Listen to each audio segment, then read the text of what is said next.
நீங்கள் சகிக்கிற சகல துன்பங்களிலும் உபத்திரவங்களிலும் பொறுமையும் விசுவாசத்தையும் காண்பிக்கிறது நிமித்தம் உங்களை குறித்து நாங்கள் தேவனுடைய சபைகளில் மேன்மை பாராட்டுகிறோம்.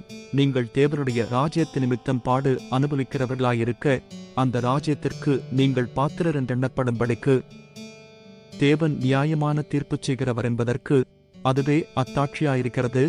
தெசலோனிக்கேயருக்கு எழுதின 2ஆம் நிருபம் 1வது அதிகாரம் வசனங்கள் 4 மற்றும் 5.